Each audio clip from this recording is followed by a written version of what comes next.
Warren here, and you've joined us for the Our Millwall Fan Show with the Millwall No One Likes Us Talking team. I'm Libby Stubbs. And I'm Millie Connell.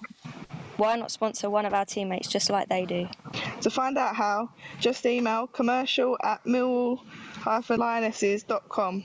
I'll say that again, commercial@millwall-lionesses.com. That is all you have to do, and it will help us to get back to where we belong. Now enjoy our Millwall Fan Show from the No One Likes Us Talking team. Hello and welcome to the No One Likes Us Talking podcast. Joining us today is Henry Morgan. Hello, Henry. Evening, Gaz. All right, how you doing, mate? Yeah, I'm very well, mate. Very well. Debbie Julians.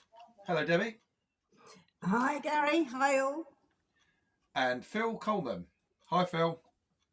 Hi, everyone. Hope everyone's okay. Cool. So we go straight into it. Firstly, we're going to discuss the Reading and the Blackburn games. I'll go with you, Phil. What were your thoughts on the Reading and Blackburn games? For me, two tough games. Sounds like a record, but there's no easy games in the Championship. I thought the Reading game, fantastic travelling support. Was it over 2,000? A good away win on the top of four, even better wins. There was a bit of gloom and doom. The loss to Fulham and Preston at home draw. So there was a bit of negativity flying around after the Fulham game, but then 5 cracking wins. The reward was beating QPR and Sheffield United, 2 top teams. And I think at Reading, there's confidence in football. You win 1, you win 2, you win 3, you begin to feel like you're unbeatable. And I just think that rolled into the Reading game. And what makes those wins great for me and the Blackburn away point are the circumstances that surround the 5 wins and a draw. The circumstances, Blackburn, snow, called off, 435 fans go up on a horrible Tuesday night. You get a draw. It's a tough old trip up there. You got injuries. Is it 7 injuries to top players? Some are coming back. Some only need the proverbial 60 minutes. And they're off some the last 15 minutes. And we blooded some youngsters in that window as well. So for me, there's been these 5 wins and a draw. And it's the circumstances that surround all those performances with the injuries, the called off game. So for me, a great 5 weeks. And the good news for me is we're comfortably staying in the Championship with 11 games to go. Dare to dream? No. Stay in the top 10? Every chance. Keep building? Yes, please. But for me, it's been a cracking 5 or 6 weeks, and those circumstances are meaningful because the players have worked so hard. The manager, the coaches, and probably praise to the physios and the doctors as well, because if you know what footballers go through when they're injured, getting them back probably quicker than you would if they weren't a player is a heck of a lot of rehab, a heck of a lot of exercises, mentally tough on the players. Will I play? Will I get back in the team?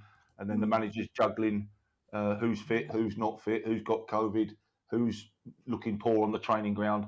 So to pick up those points, Reading and Blackburn on top of that, for me, great results. Cheers, Phil. Debbie, what about your thoughts? Yeah, I mean, totally agree with you there.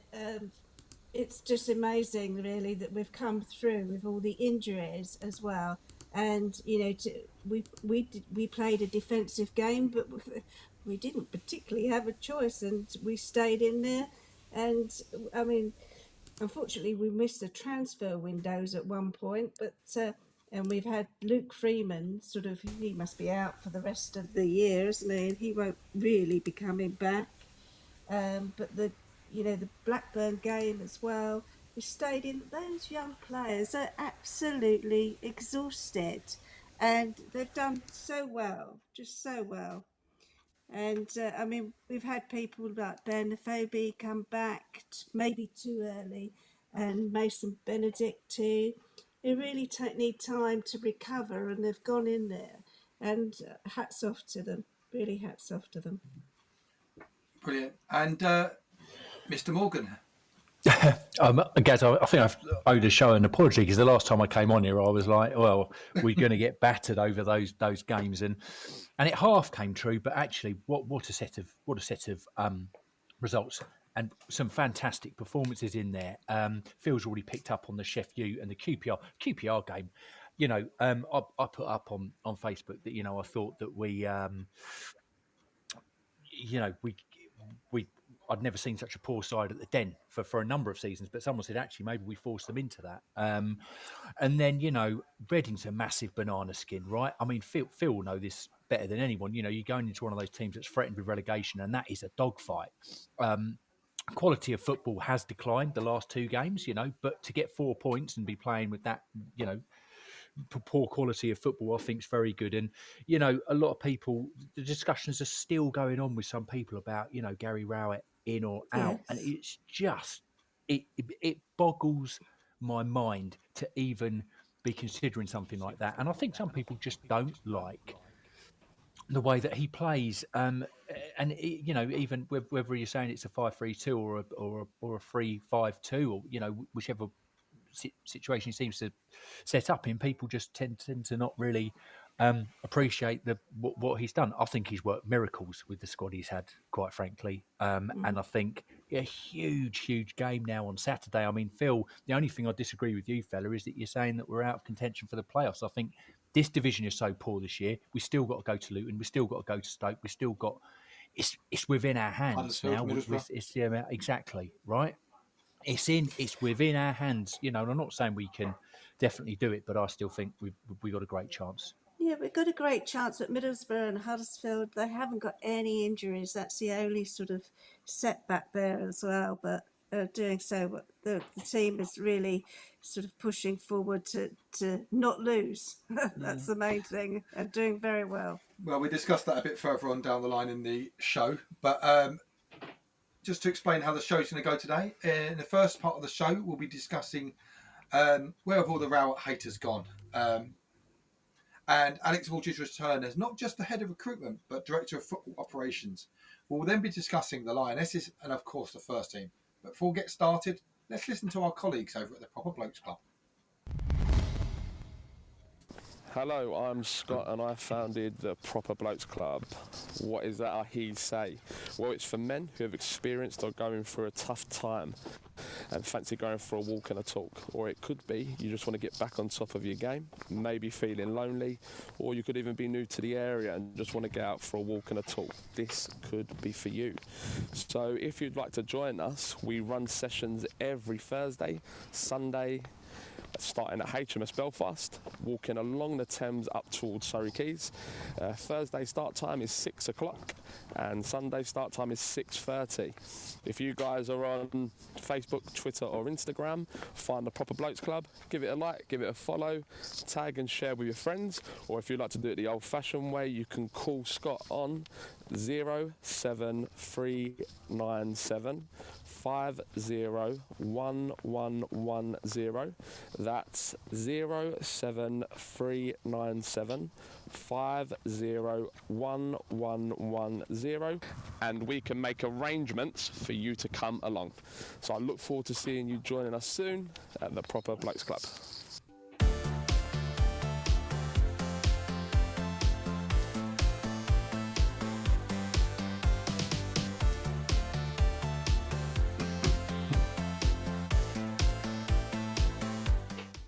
I'm Gary Staff and I'm back with the No One Likes a Talking team of Henry Morgan, Debbie Julians and Phil Coleman.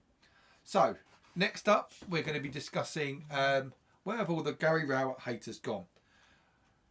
Look, I'll throw my hands up. I was 6-7 games ago wondering what the hell was going on. I thought Gary had come to the end of his time.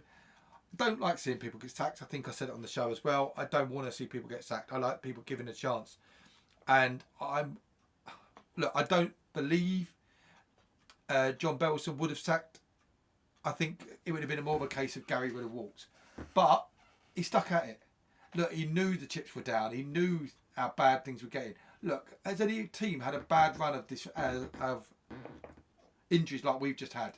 Literally, it was every single game. It was 1 or 2 getting injured. It was a joke.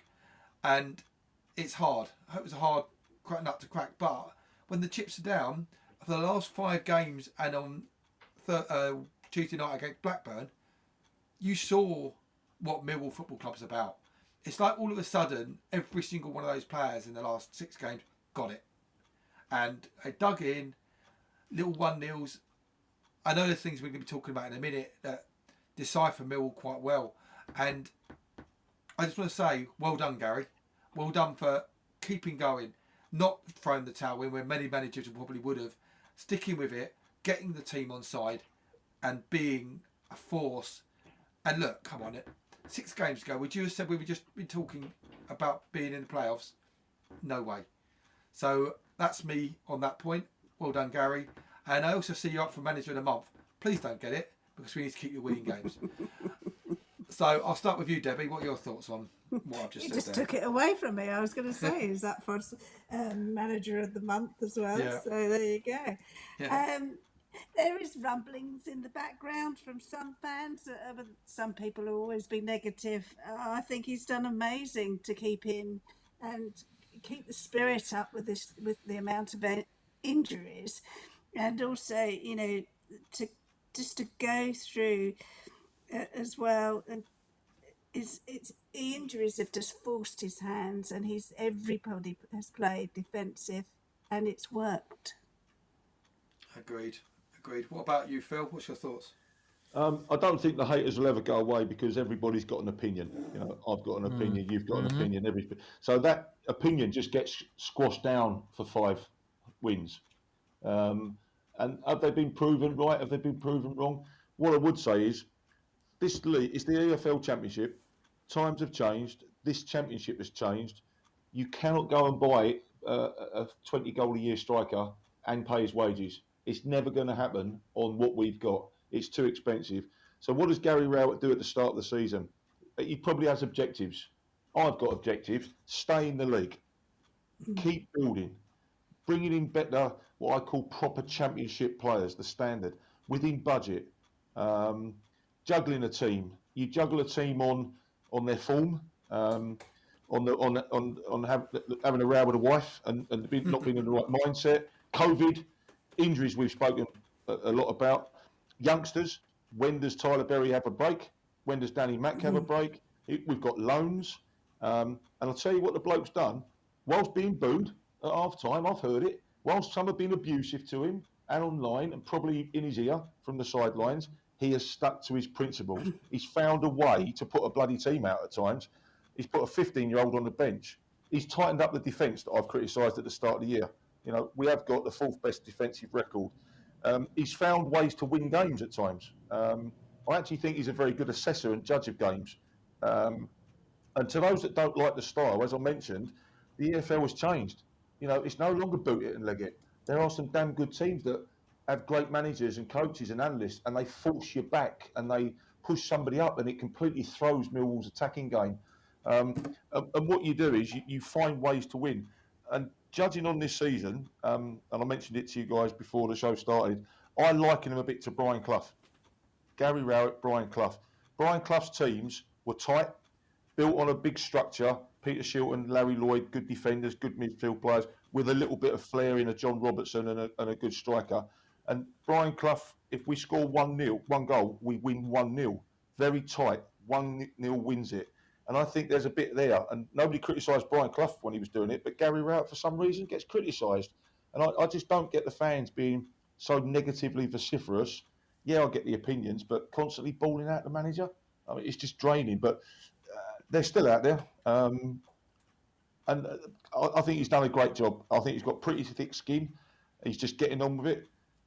As have the players, as have the backroom staff. I mentioned the physios and the doctors earlier. They're working long nights and long days. And also, I chucked this in, I mentioned it in a show before. I think Gary Rowett has played the long game. It's 46 games.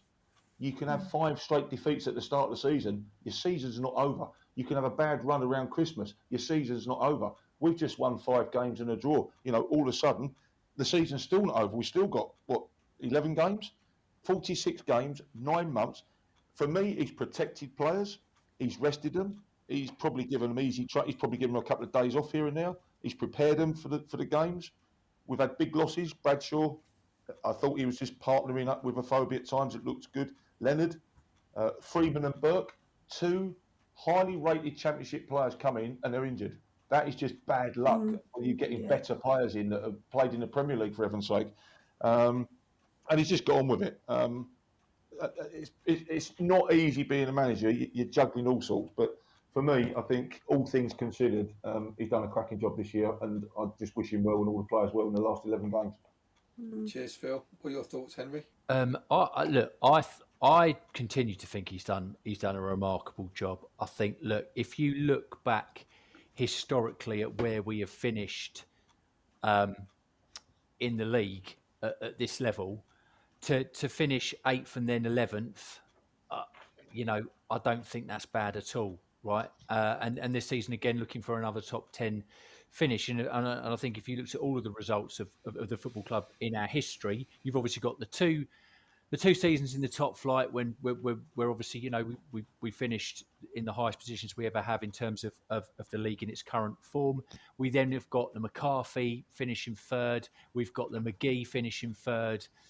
And then really, let's see what the 90 season, where did we finish? Fourth or fifth, I think, to play Brighton. Is that right? Something like that. And then you've got, the season under Neil Harris where we finished 8th, and then we've got the season under Rout when we finished 8th, and we got the season under Rout when we finished 11th. I think in a historical context, he's done it incredibly well. The other thing I would say as well is, and Phil's quite right here, the haters haven't gone away. I talk to them the whole time. Some people don't think that Gary Rowett plays, inverted commas, the Millwall way. And Stan, I know, is constantly talking about this and saying, well, challenging people, what is the Millwall way? Is that, and I think in my mind, the Millwall way is 4-4-2 with wingers bombing down the side. And I think back to the classic Mark McGee team of, Ifill, Reed, Cahill, those battling midfielders. And I think Gary Rowett's tried to sign some of those individuals. I look at someone like Cliftonveld. You're telling me he isn't a battling midfielder? He absolutely is. I look at someone like George Saville, and he reminds me a little bit of Alex Ray at times. It's certainly, if he was allowed to get forward a bit more, he might score a few more goals. But Billy Mitchell, Gary Rowett's also done a fantastic job of putting and trusting youngsters into the team and doing it in a way that's not destructive. And you look back at people like Sid Nelson, who I think was misserved by this football club because he was given too much responsibility too early, too young. And Gary's done a really good, I think, a really good job of nurturing those players. And I'll be interested to hear what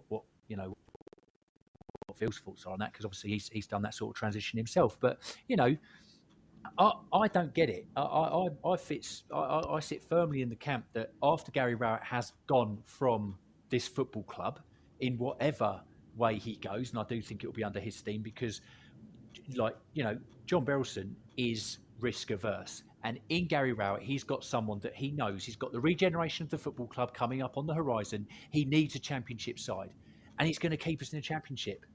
He's going to do that year on year, whether we as fans don't like it because his football's inverted commas boring or whatever.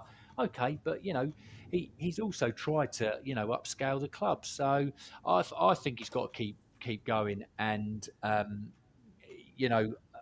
don't think this run's just a fluke. I think he has thought very carefully about what he can and can't do. I'd also make one last key point in he's managed to do it this season without what I thought he thought his back sort of three core was going to be, which was going to be Cooper, Hutch and Dan Ballard. And I think he was building the idea of his team around those three in the centre. And I think they've probably played about 2 or at most 3 games together in that formation to be able to begin what he wants to do. So, yeah, very unlucky with injuries. It is getting that elusive forward player. But one thought there, you've also got our player of the year, my player of the year, Murray Wallace, who I do not understand. My player of the year. Why he's not getting a call up for the Scotland team. Well, because you've got to have Robertson and stuff from Liverpool in that position. But he needs to be in or thereabouts within the season, I think. Otherwise, his chance is going to have gone, because he's been outstanding this season. Just to comment on that. Yeah, Murray Wallace is a bonus to me. And I'll also chuck in the fact that Danny Mack, Tyler Berry, Mitchell, Lovelace, these are also bonuses. And I picked up your comment there about my transition from youth team into reserves into first team. Under George Petty, I call him my dad of football. You play 3 or 4 and he dropped you out. You'd knock on his door, what's going on? I've just had good games. Trust me. And it's a long transition from being an 18-year-old that's never been... Can you imagine me at 18, Barry Kitchener 30, and we're going up for a header together? I will get hurt. just paint the picture of Danny Mack versus Alan Dorney and Barry Kitchener. Oh, Two my seasoned God. 30-year-olds. These guys in the Championship are big, they're strong, they're quick. Yeah. The game is fast. You get burnt out after 3 or 4 games. You're travelling 5-6 hours on a coach up, 5 and 6 hours on a coach back. It is constant. You're looking, you're desperate for a rest, and you're not going to tell the manager you want a rest. And what a great manager does, he brings young players in and he knows when to drop them out. And I've seen Tyler, he's had a couple of great games, impact, bang, drop him out. The fans won't like it because they want their own lads, their Millwall through and through, etc., etc. But you have to transition them. And my first 2 years as a pro playing from my debut, in my head I should have played 80 games. I probably played 35 because the manager. I've had rows with George Petty in the tunnel. Why am I not playing today? You'll be all right, son. Trust me. Here's a 4-year contract. Oh, all right then. But I'd sooner play. I didn't want a 4-year contract. I wanted to play. But you have to look after these young kids. Yeah, but Phil, also, you know, for the moaners and the booers, you know, what do they think they're doing to these young players? You know, they hear that, it knocks them to the side a little Thing is, though, bit. Debbie, a lot of these people think support. they're not. A lot of these people don't see them as human beings. They just see them as things that run around the pitch. They don't Debbie, I feel mentioned the that- feelings and stuff like that. I mentioned earlier, Debbie, that I don't believe they've gone away. Listen, I could have scored No, a they hat trick. haven't. I could have scored a Yeah. hat trick in every first team game I played, and they would have still thrown coins at me and spat at me when I put the ball up to take a throw in. My brother had a little group. I had a group. Teddy, I reckon after Coldblow Lane end hated Teddy. Why do you think he scored and jumped on that wall, gave it to him? Because he knew that was where his boot club came from. It doesn't matter. They are not going to go away. They have an opinion. No problem with that. They get fixated on that opinion and they stick with it. But thankfully, the cheerers and the roarers are bigger than the moaners. Yeah, there's a vociferous few, and it is a few. Brilliant. Excellent comments, guys. Let's just move on quickly for one more point about Alex Aldridge. I know he's discussed him last week, but we didn't know his full job title then. He is now the, if I get it right, the Director of Football Operations and Recruitment. I'll read what it said on the website. His role will be to work closely with the first team management, the board of directors and other senior staff to help drive the club's football strategy and operations, and also contribute to shaping a broader long-term vision for Millwall, which is ambitious, innovative and builds upon the existing strengths and traditions of the football club. I'll go with you first, Phil. What are your thoughts and where do you think he will fit into the club? Alex Aldridge has the job, and it is for me, it's probably the toughest job. You can have a chairman, you can have a chief executive, manager, coach. He has a really tough job. He has to be fed what he wants and what's needed. He's got to be trusted. He's got to suit Gary Rowett in the club's needs. What I would say is nobody gets these jobs unless they've got great knowledge and understanding of the marketplace. And everybody, I think, on this panel knows what the marketplace is and how it works. It's damn tough. There's only 2 transfer windows. And only over time and a few transfer windows will Alex earn his money. I would say as well, I hope he's got a great black book. I hope he's got plenty of network of contacts, because all the scouts and heads of recruitment, call them what you like, that I've ever known, have had a huge network of contacts who they trust, and they feed into Alex. He sieves through it to find potential players. But I'm just looking at his other job title, and I would imagine that he's going to try and link the youth development to the under-23s to loans. Exactly so what I was thinking. It's all creating and going to make a top first-team player. So he's going to just have this vision: where can we get a player from? Where can we develop our own player? Who can we release? And he's just got to sieve through an awful lot, because you've got under-8s having 10 years of coaching to under-18s. Do we keep them into the under-23s? Do we loan them out to Sutton like your lad? And Tyler Berry went off. And that is a director of football. That is a tough job, controlling everything underneath Gary Rowett. But ultimately, I just hope he's got some contacts, and I hope, and I'm sure he's got great knowledge and understanding of the market and how it works, because it's damn tough trying to nick these players and create players. Excellent. Debbie, what are your thoughts? Yeah, I mean, he did actually work with Rowett at Birmingham City, didn't he? And Burton. Albion. So, they link together. And obviously he's been brought in. That's what you do.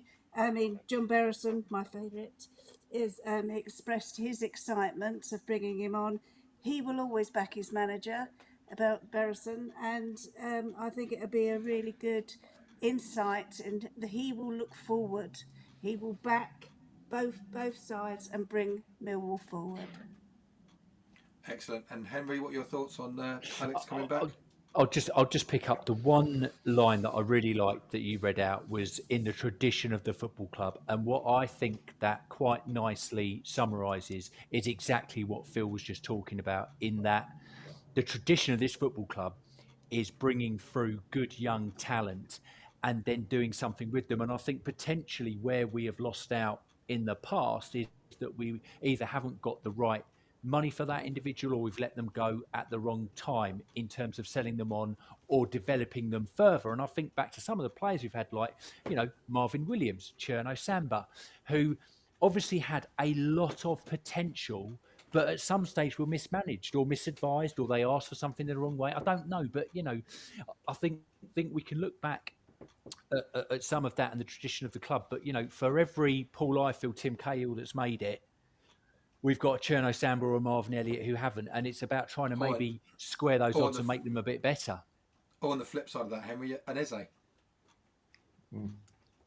But Eze, I do think is exceptional, because look at the number of clubs he was released from, and fair play to the guy for just carrying on. It wasn't just, I know people like to smash Neil Harris in the face with that. I can't believe you let him go and keep Fred. Fred Onyedinma was a good footballer. He's still balling now. He's a good footballer, and actually playing good level championship football as well. Yeah, exactly. He's quick. He's a good. Look at where Luton are now. There we are. So it is what it is. But yeah, obviously he's a fantastic talent, but was developed at the right time at the right place. But he had a whole laundry list of football clubs that he was let go from before he came to Millwall, and that must have fed into our decision to let him go. I'd also chuck in, guys, and Debbie, all spot on with what you said. And I would now probably say that Gary Rowett is sleeping slightly easier every night because he's got a little bit less to do. If he's got a trusted compadre in there who is now going out, and Gary doesn't have to go and watch games every night of the week. Gary now doesn't have to watch the under-23s. Gary now has somebody that has just possibly taken another bag, another piece of luggage off of his shoulders. Nice. And I think there is that, let's free Gary up to do his job, and let's take a couple of those bags off his back, and I'll get on with my job, says Alex. Trust Alex, and get on with your job. Bring me these players, find these players, put together a strategy from under 8s to under 23s in the first team, and I've got less to worry about. And that might actually impact on the first team. Yeah. And I heard rumours the other day from someone close to the show that he's very, very liked at the club, and he's a really, really nice chap. And he went away. People go away just to learn that little bit of outside information by going to Stoke. He's obviously seen how the other side live. Grass obviously wasn't greener for him over there, and he's come back with a lot more experience of working with a different club, which he can now obviously bring that knowledge into the club as well. So big I club think as well, Gaz. Yeah, I could, mate, big club. Like I don't like talking about big clubs, but Stoke City is a big traditional football club. Stanley Matthews, that is a proper. Not that we're not, but I'm just saying, he will have. Yeah, exactly. It's got history, but it's also been in the Premier League not that long ago. Yeah. I tell you what I will say, talking about things that run really well. I was at Reading on Saturday, and this is where I think Millwall sometimes need to up their game. I had to go and collect my tickets because saying they didn't arrive on time. And the organisation behind their ticket office, and talking about clubs well run, I thought Derby, for even the situation, Reading for the situation they're in, were very organised in the way everything was done on Saturday. But on that, next up we will be listening to Harvey Brown and the Lions Food Hub. First of all, let's hear from Harvey Brown. Have you heard of the Lions Food Hub? It is now located in the Millwall Community Trust car park. That's beside Millwall's Den in Ballina Road. That Millwall Lioness, Kelly Webster, is involved. Don't forget to help the Lions Food Hub if you can. Thank you. As Harvey said, they need support, and you can help if you can by making a one-off or a regular monetary donation online at Banquet, that is BANKUET.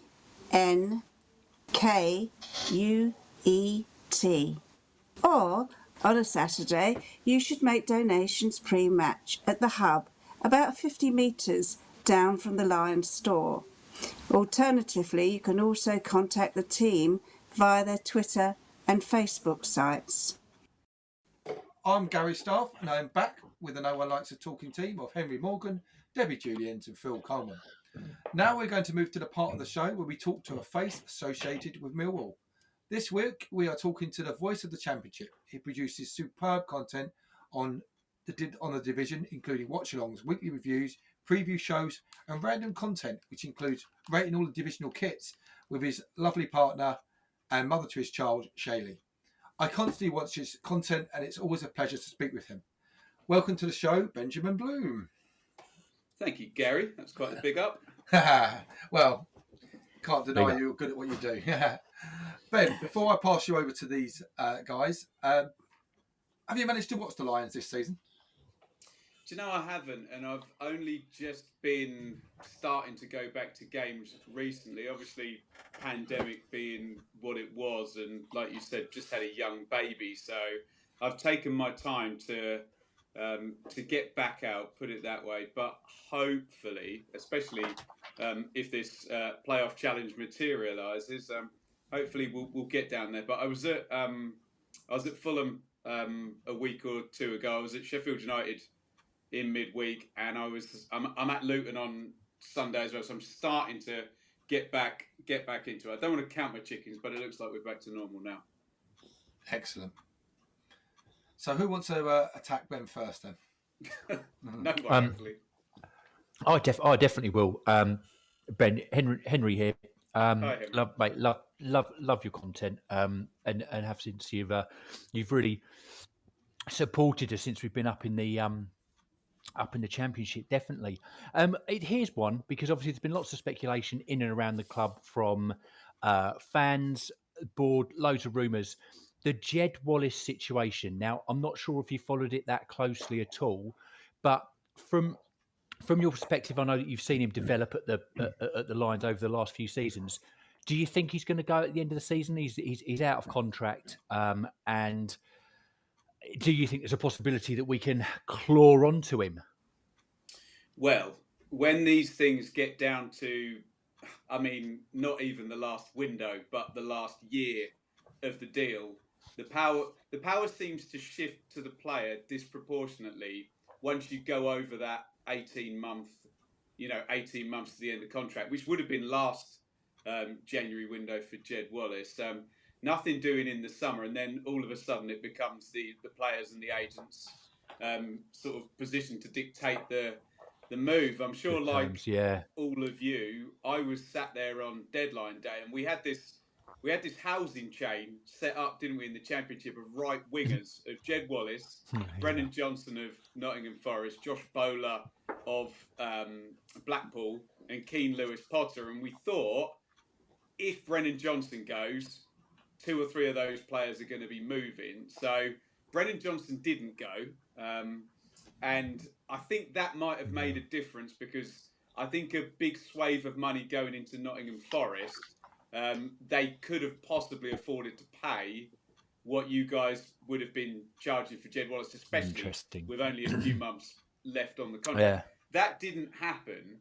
You would have to look at it, and this is not going to be an answer you guys are going to like, but all the power is in Wallace's hands now, and you would imagine either a very big pay rise, nobody coming in for him, which I can't see happening, or Millwall getting promoted would be the 3 things that would keep him now.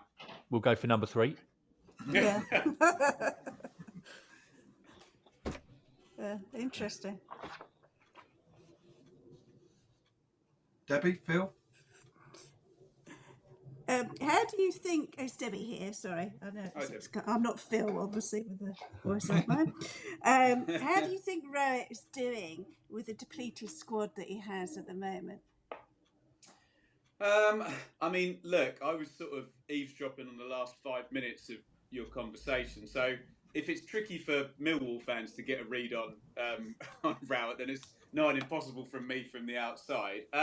So big picture, Millwall, and again, fans get annoyed with me saying this, but big picture, Millwall in the top half of the Championship is a net gain when you look at everybody's resources and what everybody spends. And people don't like me saying that, but it's true. There's a massive correlation between spend and success in football. And of course, in the Championship, you have these ridiculous parachute payments, which I've said enough on. It's not the fault of the clubs who get them. We're not having a go at them or their fans, but it creates the massive, massive cliff edge. And then the likes of Jed Wallace, frankly, a club of Millwall's income are unlikely to keep. And for example, Watford are, I think, 3-0 down and likely to get relegated.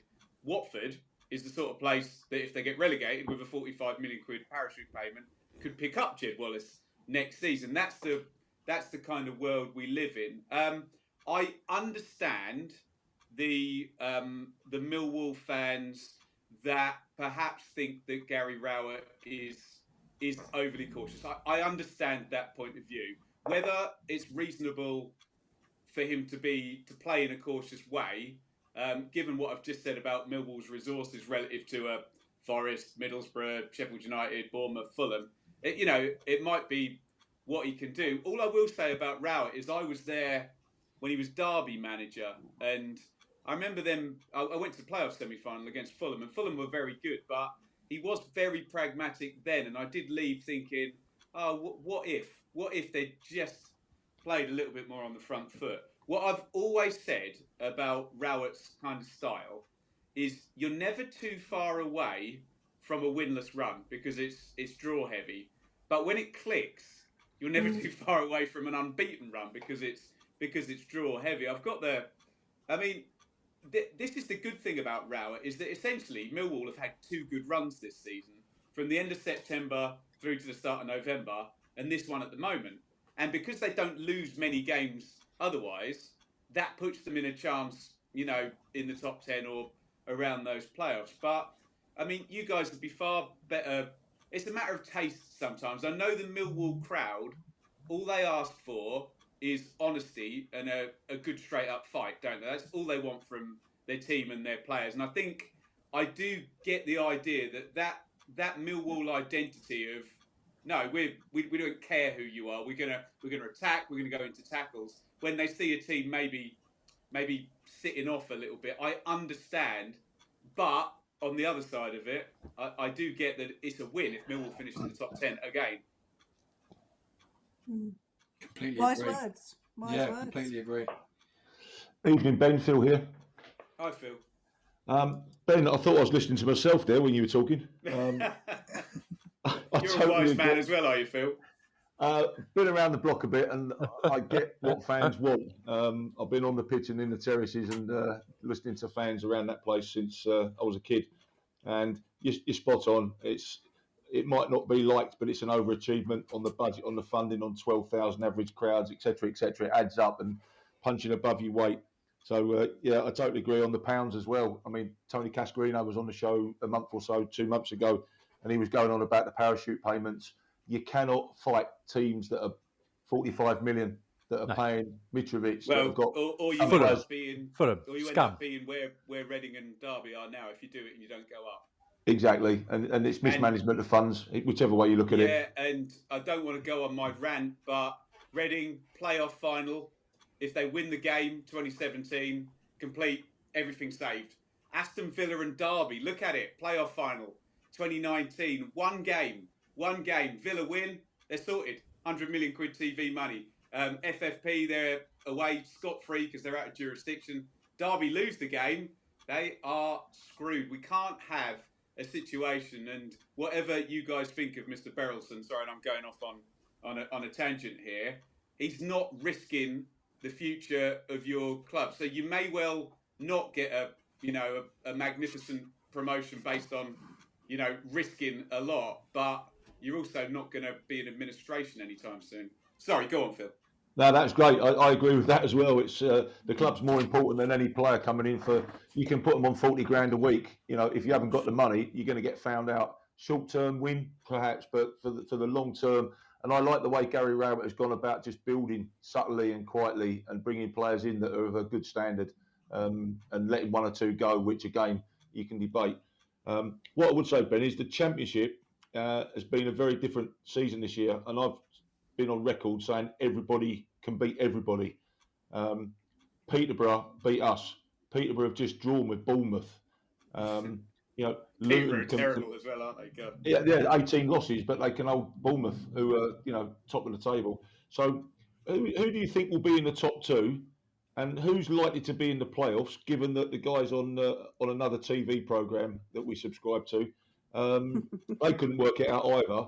I'm intrigued. I think there's a top 12, and it's narrowing it down. Ben, your thoughts on the top two and the fourth of the playoffs? I will just jump in there, Ben, before you answer. I watched your thing about the top four, and we didn't get mentioned. So I want to know. Oh, you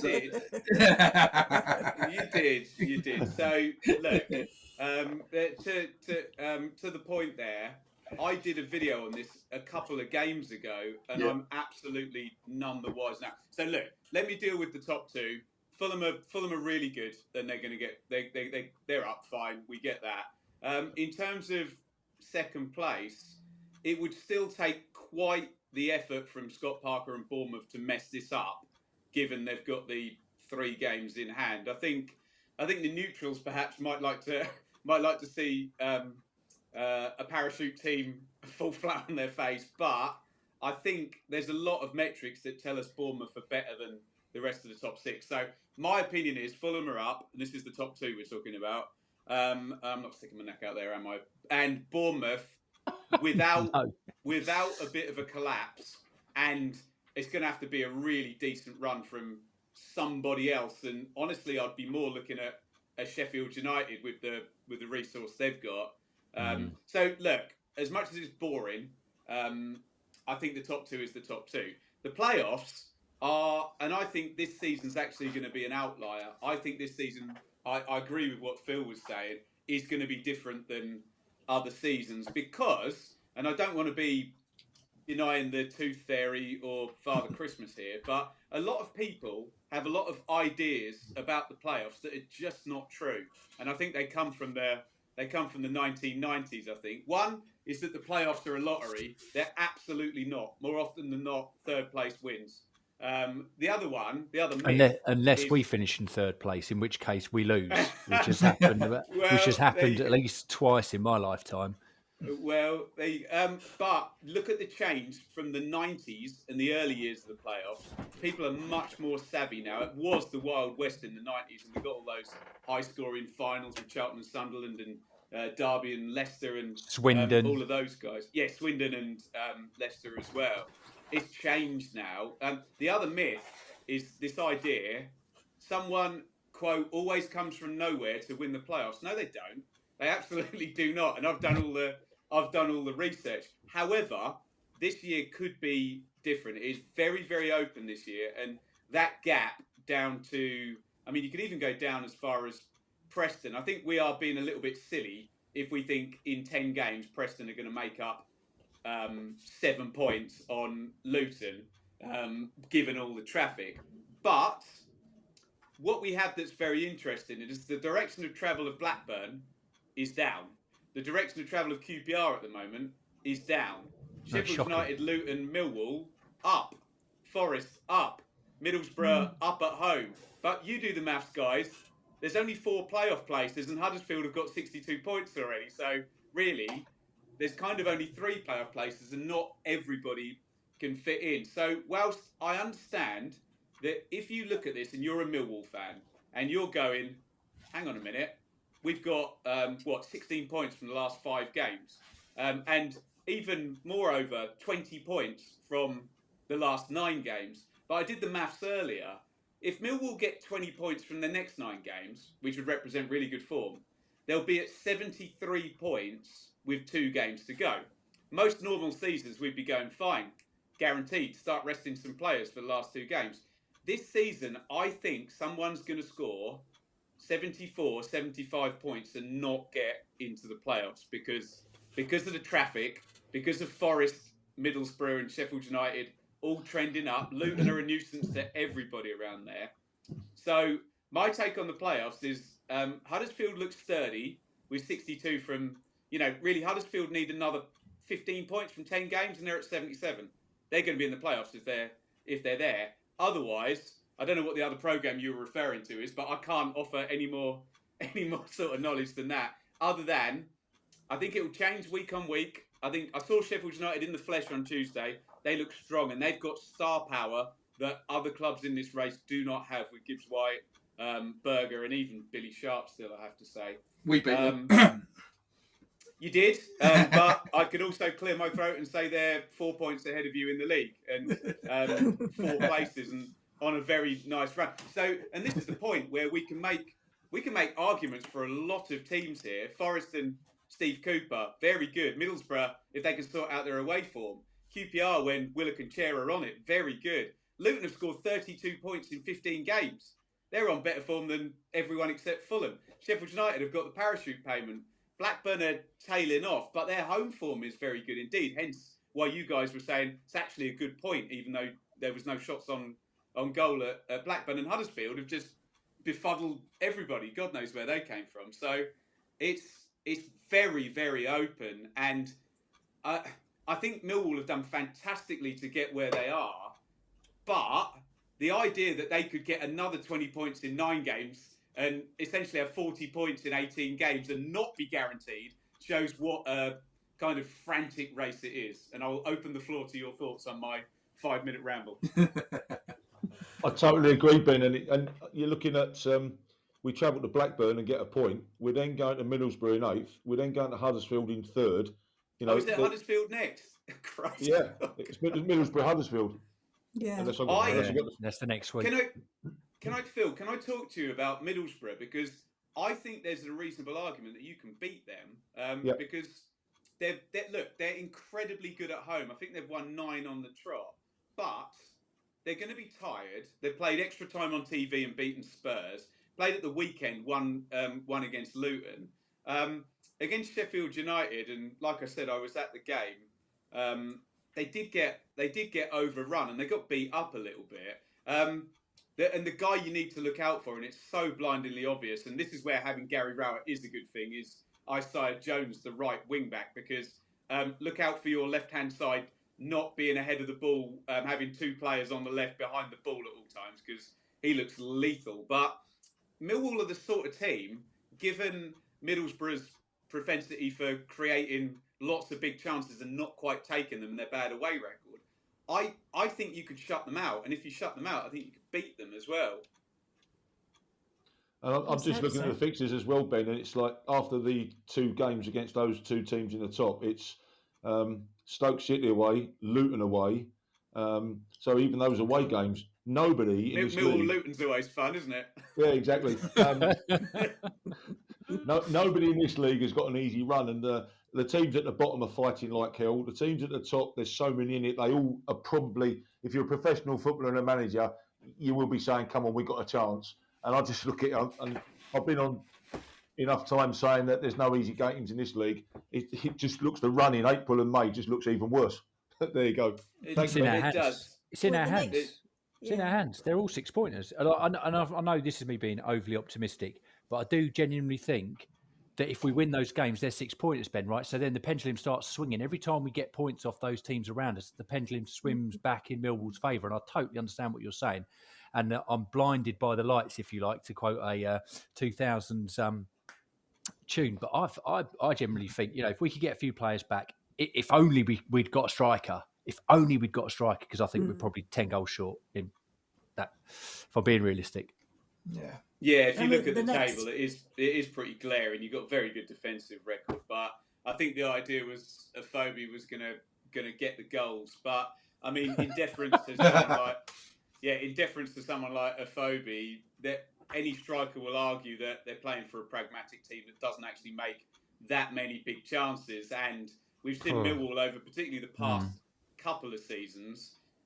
Jed Wallace has banged in a free kick to win a game, or a 25-yarder, or Jake Cooper's, headed something in at the back post or something like that. And it's not been since Lee Gregory, really. It's not been a striker scoring. Tom Bradshaw was getting on a good run. And the other thing is, all I would say is Mason Bennett, when he gets going, and his problems, fitness and injuries, but when he seems to be able to create chances and score them. He's not a striker, though, is he?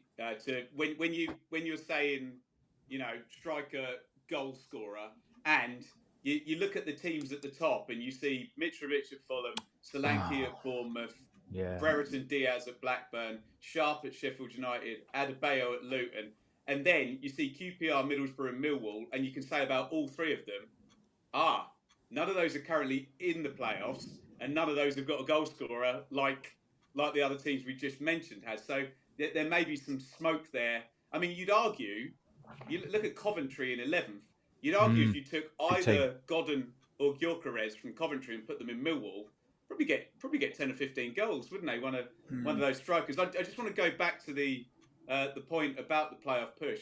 I do think for Millwall to get closer, there does need to be at least two of those teams in there need to have a bad run. I don't know whether Blackburn have already had theirs, but I think given the gap and given the traffic, you do need a couple of people to maybe score, 4 points in 6 games or something like that. Do you know what I mean? For everything to move in the direction you want it to.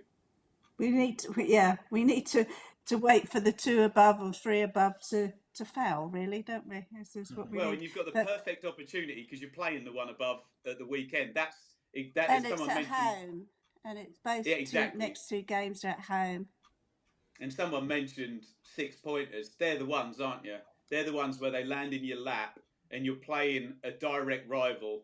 And if it's Middlesbrough, Huddersfield, okay, look, Huddersfield are 9 points ahead, although Millwall do have a game in hand on them, don't they? But particularly the games against Middlesbrough and Luton, it's almost a case of you can absorb a defeat in another game if you beat the direct rivals.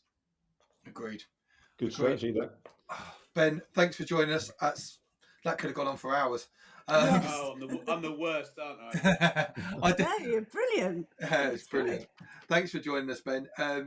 Love to family. There was so much more, as I say, we could have discussed. And we will get you on the show again. You're a regular on the show now, and we just love your views. Before we go, we've been talking about them for the last 5-10 minutes. How do you think we get on against Middlesbrough? Now we've discussed it. I think you've got a chance. I think the two things that work in terms of the argument for Millwall, one is Middlesbrough's poor away form. The other is their poor finishing, essentially. But the number one rule against Middlesbrough is if you don't stop Jones, the right wing back, he will either set up or score a goal at some point, and he likely won't be playing he might be off with Jed Wallace next season somewhere else. He likely won't be playing in the Championship next season, but Rowett will be set for that one for sure. Excellent. Take care, Ben. Thanks for coming on the show, and goodbye from us. Thanks, Ben. Bye, Ben. Cheers, Ben. Take care, mate. Cheers. Well done, guys. See you soon. Take care. Bye. We will now listen to Bethany Warren talking about Sands United.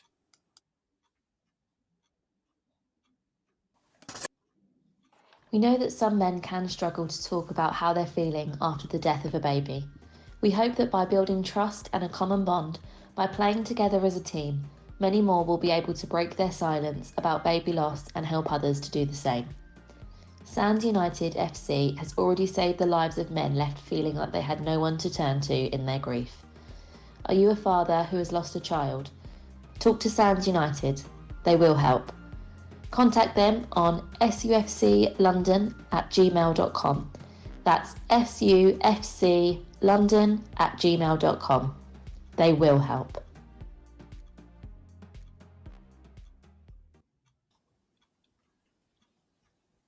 I'm Gary Staff, and I'm back with the No One Likes Us talking team of Henry Morgan, Debbie. Sorry, it's just gone. Because you've got the other ones there. Yeah, I've got the other ones there. It's thrown me completely. Yeah. 5, 4, 3, 2, 1. I'm Gary Staff, and I'm back with the No One Likes Us talking team of Henry Morgan, Debbie Julians, and Phil Coleman. Right, guys. Now we're going to be speaking Lionesses. Our man with the Lionesses is Jeff. He's been following the Lionesses home and away this season. Here is his latest report. This is Jeff Burnage reporting on the Millwall Lionesses 1-0 victory over informed Fulham ladies on Sunday. This was the quarter-final of the London and South East Regional League Cup. And despite a 7-player injury list, including instrumental skipper Jordan Butler, the Lionesses were up for a battle and went ahead through a brilliant 30-yard free kick from Maisie Joyce after 25 minutes. Then on the stroke of half-time, top scorer Chloe Burr hit the bar with another free kick. Manager Jack Wheeler was obliged to set up a 4-5-1 system in the second half because Fulham were pressing hard for an equaliser to send the game into extra time and possibly penalties. Keeper Chrissy Wiggins was faultless in goal with impeccable handling, and stand-in captain and centre-back Sophie Chapman was the pick of a great defensive performance. Next Sunday is a league game at home to Dulwich Hamlet at St Paul's Sports Ground in Rotherhithe. Kick-off is 2 o'clock and admission is free for everyone. Guys, so Debbie, what are your thoughts on what Jeff had to say there? Well, I think they're doing extremely well. They're really sort of coming back. They're going right at it. I mean, on this coming Sunday, it is a Dulwich Hamlet, so it's a local derby. So they have an awful lot of supporters. We are at St Paul's, Rotherhithe, and it'll be great if we got some real support over there. I think the kick-off is at 2. And they usually have about 500 fans. So we're building on our fans, but it'd be really good if other people went too. Excellent. What about you, Phil? What's your thoughts on that? I'm just looking at the results over the last couple of weeks, and they've had a 5-0 away win. They've had some tough games, Whiteleaf and Ashford Town, but just looking at it, it seems like if you pay your money and go and have a look at the Lionesses, or you get down there, you're going to see goals. 3-3 in the last game, home to Worthing. Obviously, Jeff's just spoken about the cup win.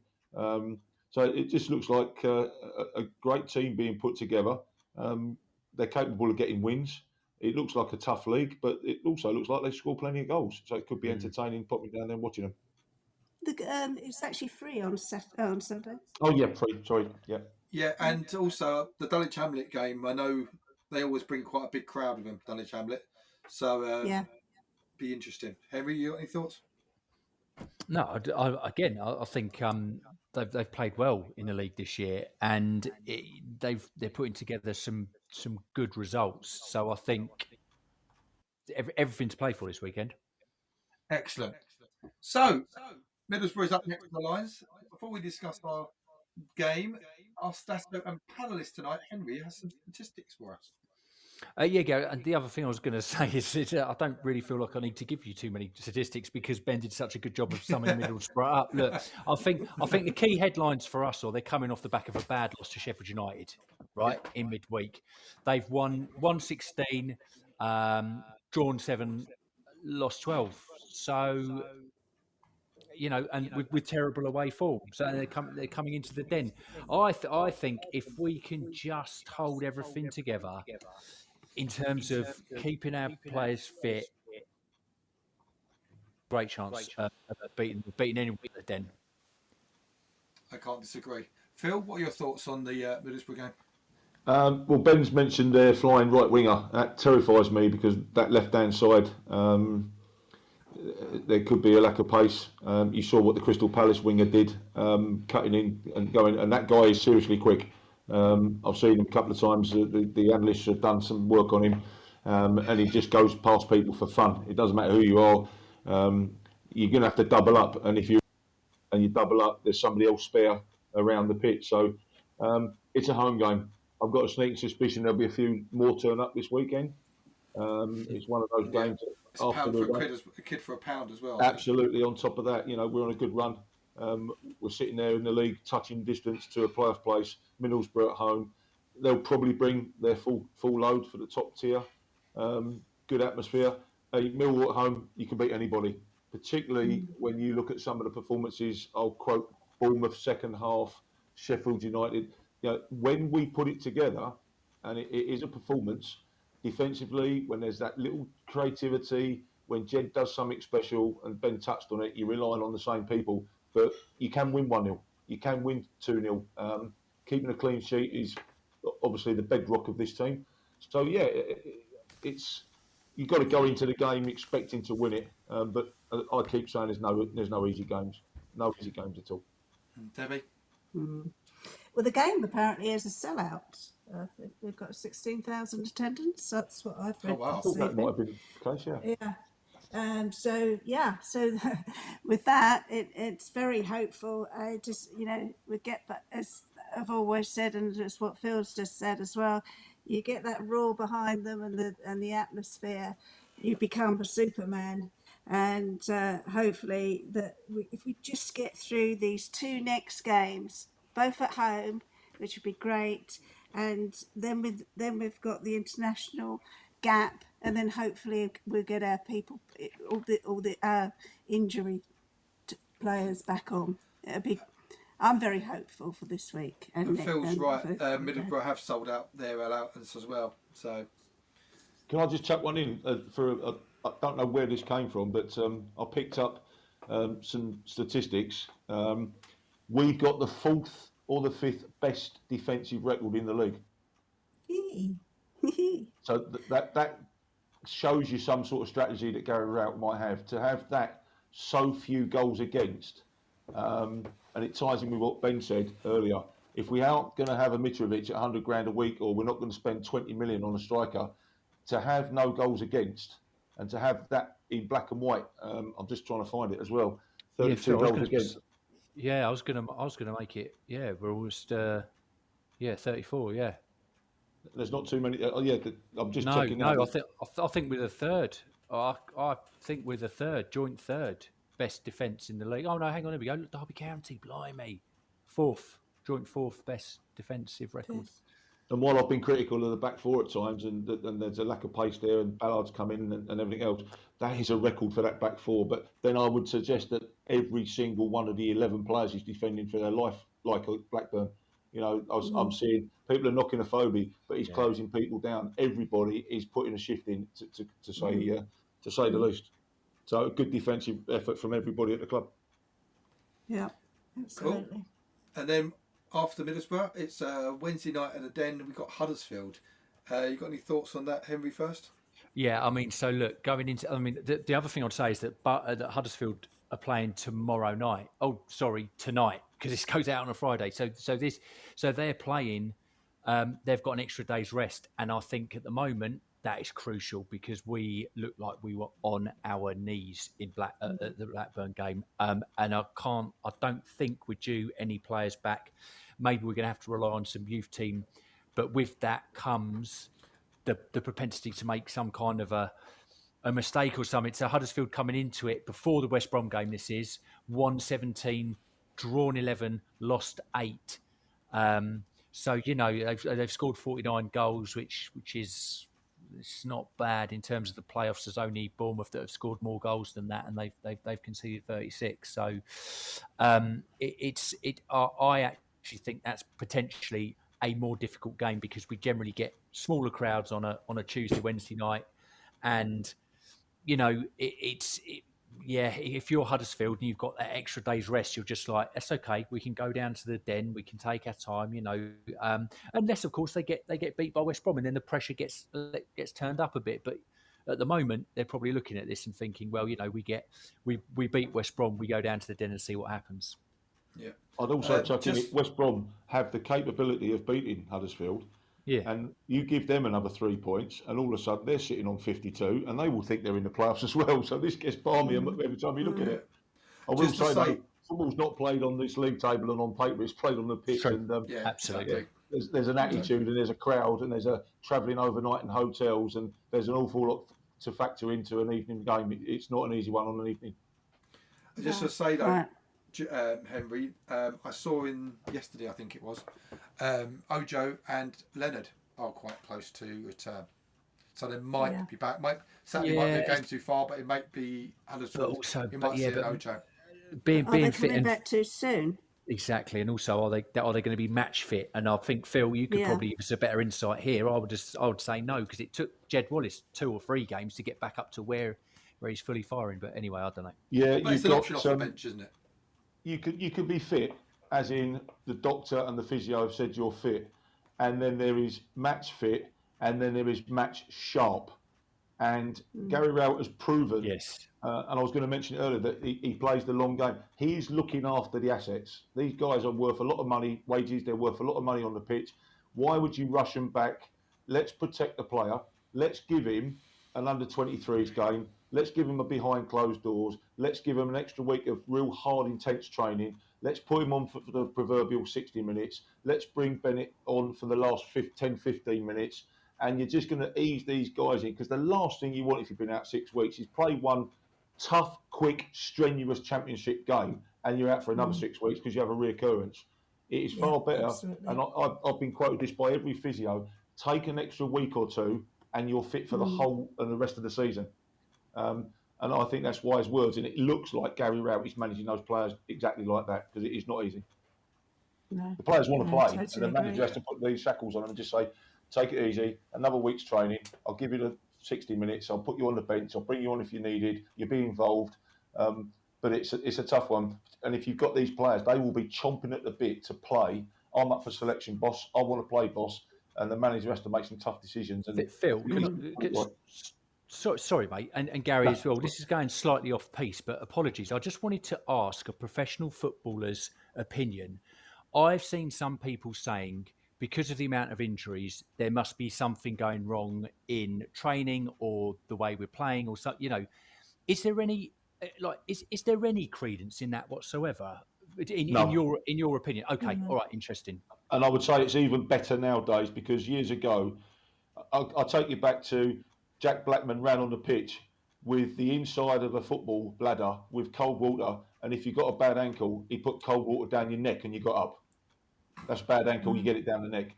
Whatever it was, you had hot and cold, you had ice, and you had some heat treatment, and you literally had to run it off. Now we're into sports science, we're into sports medicine, we're into rehabilitation, we are into prehabilitation, where these guys are doing so many exercises to stop injuries. You're still going to get injuries. And I'll say this, everybody knows that the Football League, from Division 2 upwards, has got faster. The ball's quicker, they're athletic, the game is quicker. And if everybody was pulling hamstrings, I would probably say somebody's not doing the warm-up properly. Somebody's not conditioning them into sprinting. Where's the sprint coach? You should be doing sprints once or twice a week so that you don't tear something on a Saturday. If it was all twisted ankles, incredibly unlucky. A broken leg, incredibly unlucky. Interesting. These guys, you've got physios, you've got sports scientists, you've got strength and conditioning coaches.